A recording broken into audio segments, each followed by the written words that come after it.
दोस्तों, पृथ्वी पर मौजूद जीवों को हमने दो श्रेणियों में बांट रखा है। एक श्रेणियों को हम जंतुओं की श्रेणी बतलाते हैं, जिसमें हमने सभी पशु, पक्षी, छिपकलियों या कीड़े मकोड़ों को शामिल किया हुआ है। दूसरी श्रेणी हमने खुद के लिए बनाई है, जिसे हम इंसान की श्रेणी कहते हैं। यानी अपने सिवाय बाकी के सभी जानवरों को हम एक ही नज़र से देखते हैं। हम खुद को खास और बाकी सभी जीवों को मामूली समझते हैं। इसकी वजह क्या है?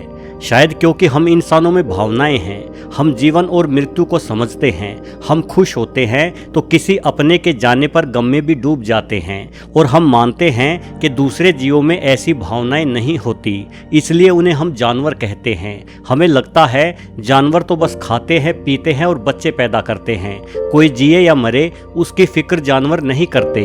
लेकिन सवाल ये है कि क्या हमारा मानना सही है? क्या जानवरों को किसी अपने की मौत पर कोई गम नहीं होता, या वो भी किसी अपने से जुदा होने का हम इंसानों की ही भांति शोक मनाते हैं?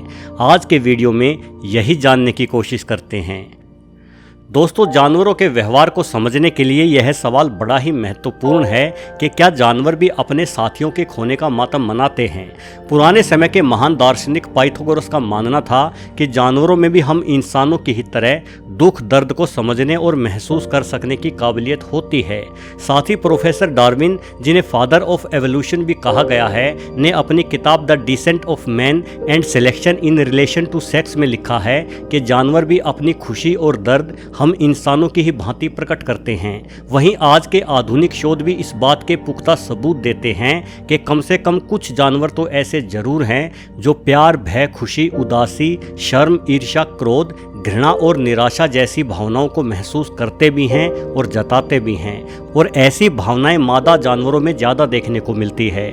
उदाहरण के लिए, एक मादा बंदर अपने मरे हुए बच्चे को अपने पेट से हफ्तों तक चिपकाए रहती है और अपने झुंड से अकेली बैठकर अपने बच्चे के शव को देखकर आंसू भी बहाती रहती है। चिंपांजियों जैसे वानरों में अक्सर देखा गया है कि अगर उनके समूह का एक सदस्य मर जाता है तो अन्य सदस्य कुछ दिनों के लिए खाना और पीना तक बंद कर देते हैं। कुछ चिंपांजी जो पहले काफ़ी उछल कूद मचाते रहते थे, अपने साथी के चले जाने पर वे कई दिनों तक पूरी तरह से शांत और डरे हुए दिखाई पड़ते हैं। सभी चिंपांजी मरे हुए चिंपांजी के चारों ओर बैठकर लंबे समय तक उस मर चुके चिंपांजी की लाश को घूरते भी रहते हैं। वानरों के व्यवहार पर अपने शोध करने वाले एक प्रसिद्ध प्राइमेटोलॉजिस्ट फ्रांस डी वाल ने एक दिलचस्प घटना देखे जाने की पुष्टि की। उनके अनुसार एक मादा लंगूर ने अपने बच्चे को शिकारियों के द्वारा खो दिया।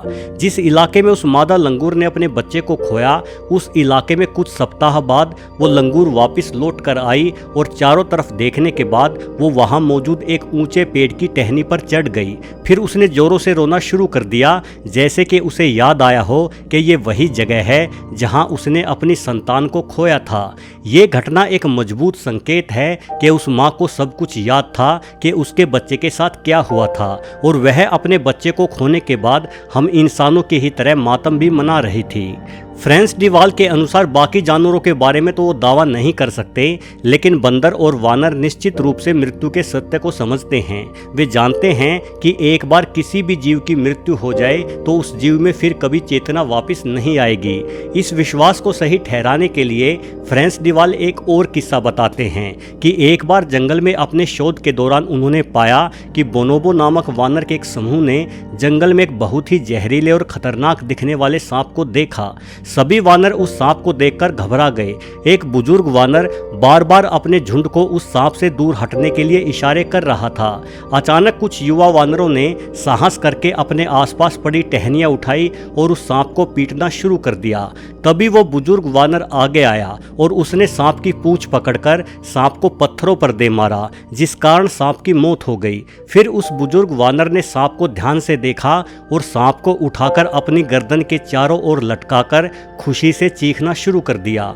हालांकि सांप को मार डालने की यह घटना कुछ नरम दिल वाले लोगों को दुखी कर सकती है, परंतु यह घटना साबित करती है कि उस बुजुर्ग बोनोबो वानर को पता था कि सांप एक खतरनाक शिकारी है जो उसके समूह को नुकसान नुकसान पहुंचा सकता है, इसलिए वो सांप से बेहद डरा हुआ था। लेकिन जब उसने सांप को पत्थर पर पटका तो उसे आभास हो चुका था कि अब ये सांप उन्हें कोई नुकसान नहीं पहुंचाएगा, क्योंकि सांप की मृत्यु हो चुकी है। इसलिए उसने सांप को खुद की गर्दन से लपेट लिया और खुशी मनाने लगा।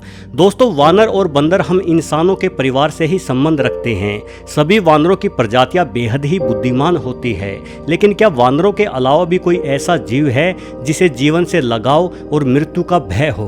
शोधकर्ताओं का मानना है कि हाथी भी एक ऐसा ही जीव है जो न सिर्फ मौत को समझता है, बल्कि अपने साथी की मौत की घटना और कारणों को लंबे समय तक याद भी रखता है। अगर किसी भी शिकारी के हाथों कोई हाथी मारा जाता है तो लंबे समय के लिए बाकी के हाथी उस इलाके को छोड़ देते हैं, क्योंकि उन्हें उस इलाके में रहना खतरनाक लगता है। चूंकि हाथियों का शिकार मुख्य रूप से हाथी दांत के लिए ही होता है, इसलिए हाथी के शव को शिकारी यूं ही छोड़कर चले जाते हैं। ऐसे में बाकी के हाथी अपने मर चुके साथी के शव को पत्तों और टहनियों आदि से ढकने का प्रयास भी करते हैं, मानो वो सब उस मर चुके हाथी का अंतिम संस्कार कर रहे हों। कौवों को भी अपने मरे हुए साथी के चारों ओर उड़ते और साथ मिलकर विलाप करते देखा जा सकता है। माना जाता है कि हमेशा जोड़े में दिखाई देने वाला सारस नामक पक्षी अपने जीवन साथी की मृत्यु के पश्चात खाना पीना पूरी तरह से छोड़कर खुद के भी प्राण त्याग देता है। कुत्तों और बिल्ली में भी ऐसी समझ से इनकार नहीं किया जा सकता। बर्लिन के चिड़ियाघर में एक अनोखी घटना हुई। वहां एक बिल्ली और भालू के बीच हुई दोस्ती पर्यटकों के लिए आकर्षण का केंद्र बन गई थी। भालू और बिल्ली एक साथ ही खेला करते थे और साथ ही खाते पीते थे, किंतु बूढ़े हो चुके भालू की अचानक से मौत हो गई। ऐसे में बिल्ली ने अपने साथी भालू के बाड़े को छोड़ने से इनकार कर दिया। बिल्ली हर उस वस्तु से चिपकी रहती जिनसे कभी भालू के साथ मिलकर वो खेला करती थी। किसी अन्य नस्ल के जीव के प्रति इतना प्यार और वफादारी शायद हम इंसानों के अंदर भी कभी नहीं पनप सकेगी। दोस्तों, ऐसे अनेकों उदाहरण हैं जिनसे ज्ञात होता है कि भले ही हम इंसान संसार के सबसे बुद्धिमान प्राणी हों, लेकिन दुख, प्यार और यहाँ तक के मौत को समझ सकने की भावनाएं सिर्फ हम इंसानों तक ही सीमित नहीं होती। जिन्हें हम जानवर कहते हैं, वो भी जुदाई और अपनों को खो देने की पीड़ा को समझते हैं। इसलिए खुद के साथ साथ अपने आसपास मौजूद जीवों का भी ख्याल रखिए। और अगर आपके जीवन में कोई ऐसी घटना घटी हो जिसे देखकर आपको लगा हो कि अन्य जीव भी हम इंसानों की ही भांति मौत को समझते हैं, तो उस घटना को कमेंट के जरिए जरूर साझा करें। वीडियो देखने के लिए आपका बहुत बहुत धन्यवाद।